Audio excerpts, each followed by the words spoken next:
போச்சு. சரி சுவாமி, உண்ணாம இருக்கிற வரைக்கும் எங்கெல்லாம அழியக்கூடாது. சரி, எங்களை ஒரு கரையில அழிச்சாலும் ஒரு கரையில பிறவி செய்யணும் பகவானே.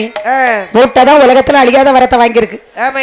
அது அந்த காலம் மூட்டை இருந்தது, இப்ப எதுவுமே பார்க்க முடியலையே, எங்கேயுமே இல்லையே மூட்டை. எனக்கு மேல வீட்டுக்காரன் மருந்து அடிச்சானா கீழே வீட்டுக்காரன தொலிச்சு எடுத்துருவோம் நாங்க. சரி, கீழே தொலிய உரிச்சு எடுத்துருவோம். கீழே வீட்டுக்காரன் மூட்டை கடிக்குன்னு வெண்ணி வச்சு ஊத்துனாமன்னு வை, மேல வீட்டுக்காரன்னு நாங்க தேனி அப்புன மாதிரி அப்பிடுவோம் நாங்க. சரி, மூட்டை அழியாத வரத்தை வாங்கி இருக்கிறது. அதைத்தானே பெருமாளை சொல்வார்கள். அந்த கரணியானை மார்பேல அந்த மார்பேல அந்த பேருமா இவர்தானையா இவர்தானையா பேருமா இவர்தானையா இவர்தானையா கரணியானை மார்பேல அந்த மார்பேல அந்த மார்பேல அந்த பேருமா இவர்தானையா இவர்தானையா இவர்தானையா இவர்தானையா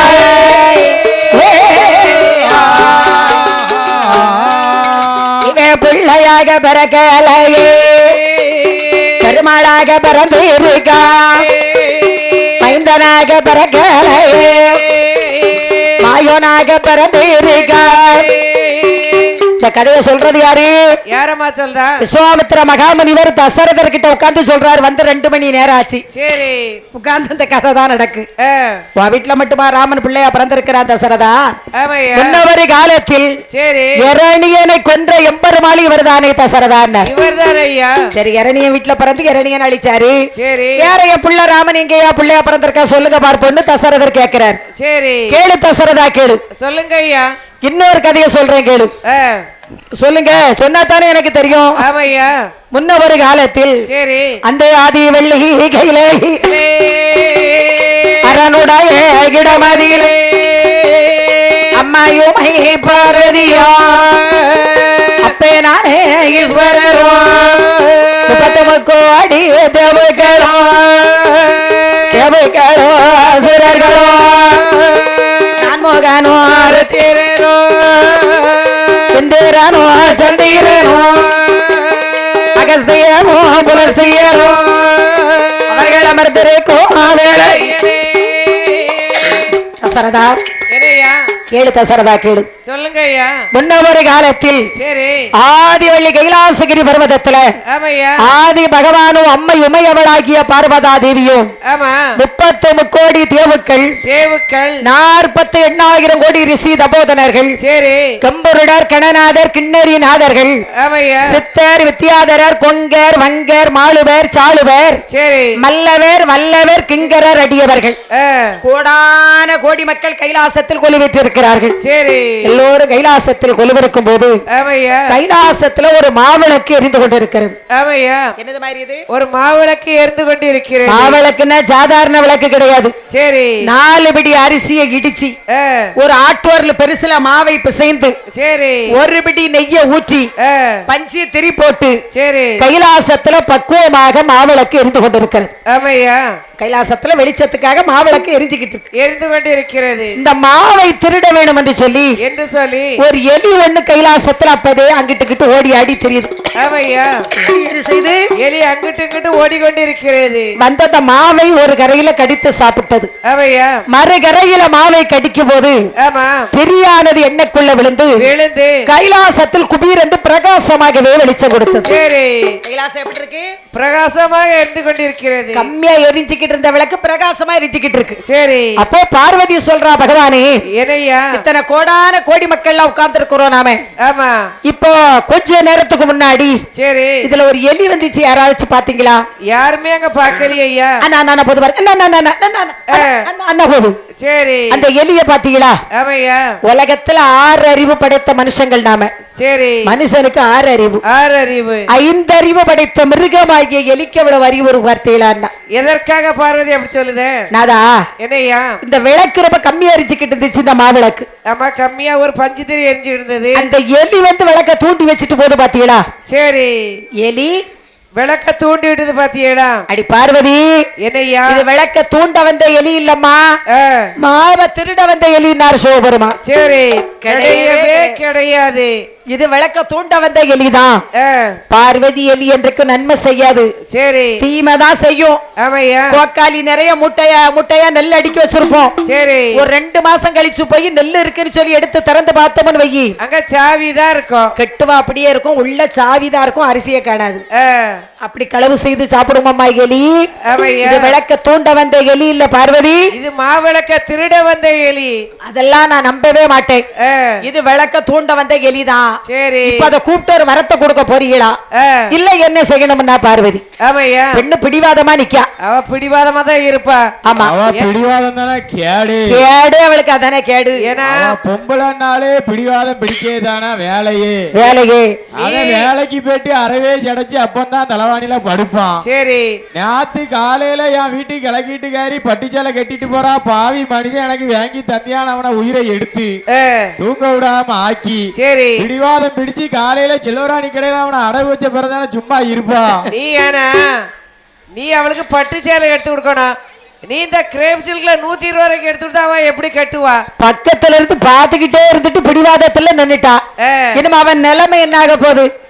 பெண்களுக்கு பிடிவாதம் வேணும். சரி எந்த காரியத்துக்கு பிடிவாதம் வேணும், எதுக்கு வேண்டான்னு இருக்கு, எது நல்லது எது கெட்டதுன்னு இருக்கு.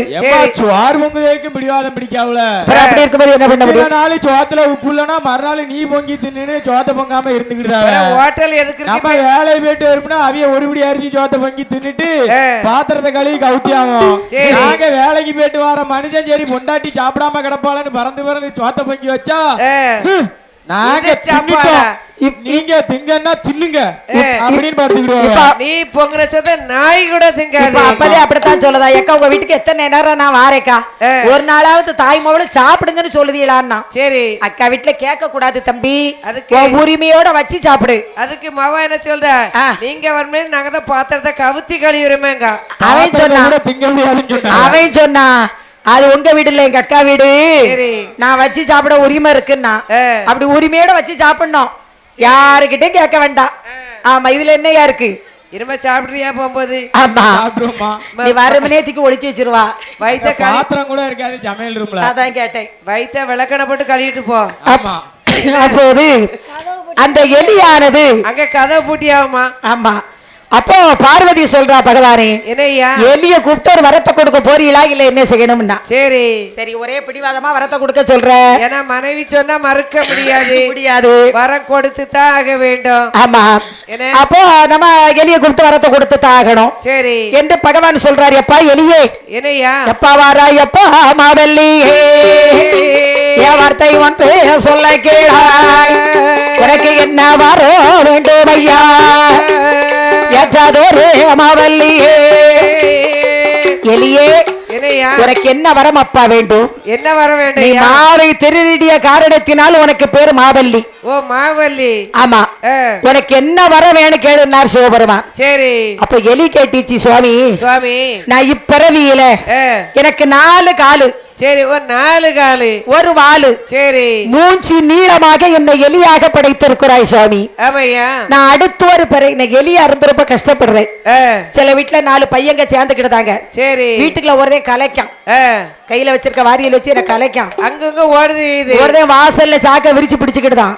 நாங்க வெளியில போய் உயிரை தப்பிப்போன்னு வெளியில வரும்போது எங்க சாக்குகளை மாட்டிக்கிடுதோம். சரி சாக்கு கட்டுவாய பிடிச்சுக்கிட்டு எங்களை அடிக்கும். அடிச்சா மட்டும் பரவாயில்ல, சுட்டு நின்றுதான். அது மட்டுமல்ல நாங்க விவரமா இருந்தோம்னா அவன் கை கட்டு பக்கத்துல உட்காந்துக்கிடுவோம்.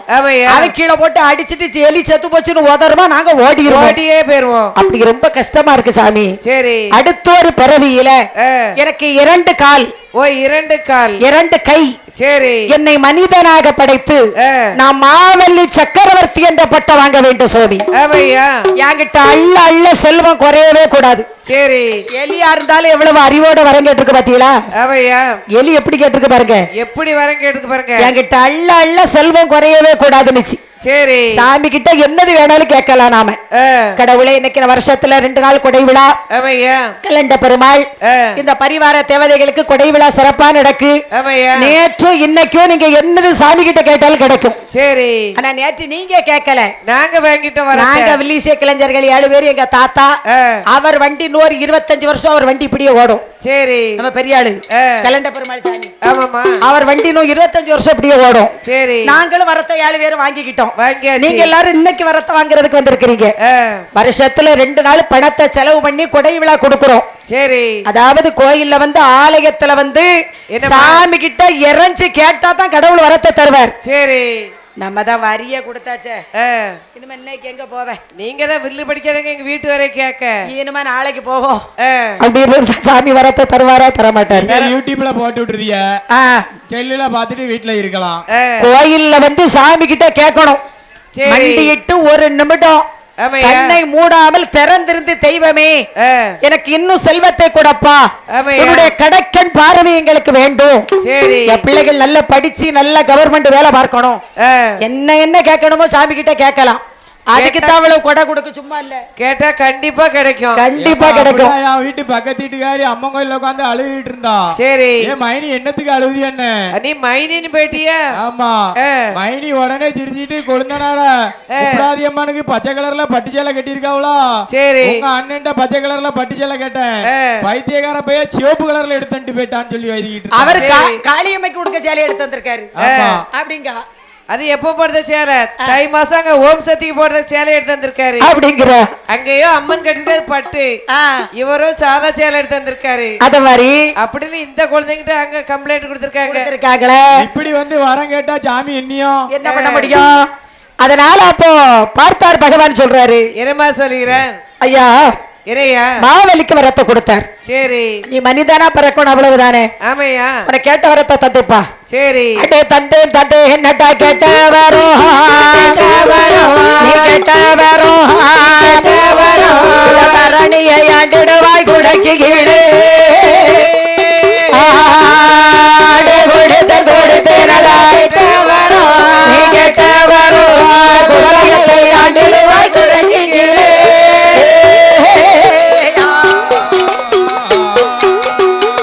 மாவல்லியே தந்தேன் தந்தேனடா உனக்கு நான் கேட்ட வரம். சரி இந்த தரணியை ஆண்டிடுவாய் ஒரு குடைக்கு கீழே. தரணி என்றால் என்ன? என்னமா தரணி என்றால் உலகம். உலகம் அதுக்காக சுகர் பாக்டரி சர்க்கரை ஆலை அல்ல. சரி அது சுகர் பாக்டரி சர்க்கரை ஆலை நீங்க சொல்ற தரணி. சரி நான் சொல்லக்கூடிய தரணி என்பது உலகம். அடே உலகம் கொடுத்தேன் கொடுத்தேனடா நீ கேட்ட வரம். இந்த குவலகத்தை ஆண்டிடுவாய் ஒரு குடைக்கு கீழே. சரி உலகத்தை எல்லாம் நீ ஒரு குடைக்குள் ஆண்டு விடுவாயப்பா என்று சிவபெருமான் மாவல்லிக்கு வரத்தை கொடுத்துட்டேன். கொடுத்தாச்சு. இவன் மறுபறவில மனுஷனா பிறந்துட்டான்.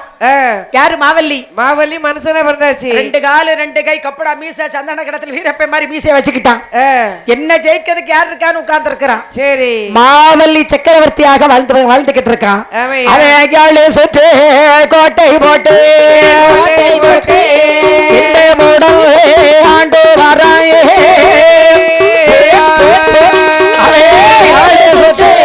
கோட்டை போட்டு கோட்டை போட்டு இன்பமுட ஆண்டு வரா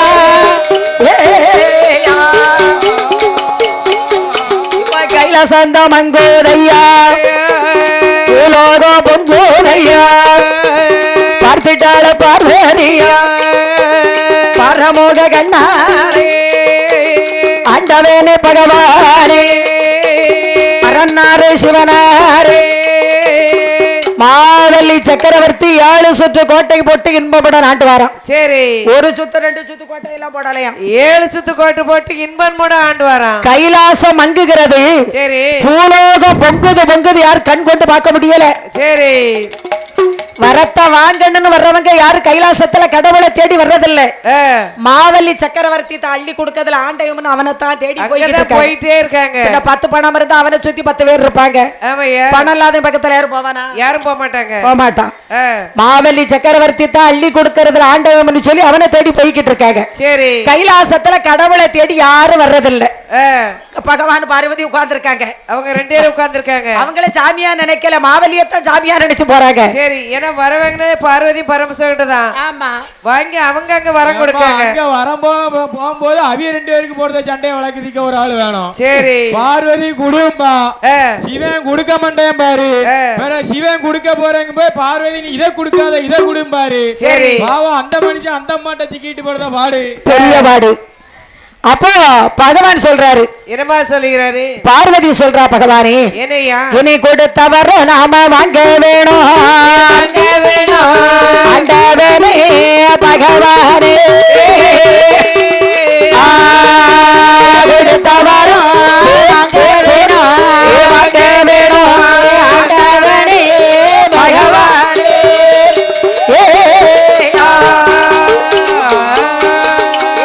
சொல்லி பார்வதியாய் எடுத்துரைக்கும் வேளையிலேயே அந்த வார்த்தை காதில் கேட்டு ஆதி பகவானோ யாது சொல்வார், பார்வதி என்னநாதா பேச்ச கேட்டுதான் மாவலிக்கு வரத்தை கொடுத்தேன். சரி இப்ப கொடுக்க சொன்னது நீதான், ஆமையா கொடுத்த வரத்தை வாங்க சொல்றது நீதான். ஆமா நான் வந்து யாருக்கும் வரத்தை கொடுக்கத்தான் செய்வேனே தவிர சரி கொடுத்த வரத்தை வாங்கி எனக்கு பழக்கம் கிடையாது. என்னால வாங்க முடியாது. என் கை எப்போது கவிழ்ந்து கொண்டுதான் இருக்கும், சரி நிமிர்ந்து இருக்காது. பிறகு நான் கொடுத்த வரத்தை வாங்க வேண்டுமானால் சரி அந்த உட்கார்ந்து இருக்கிறாரு நீலமேக சாமல ரூபன்.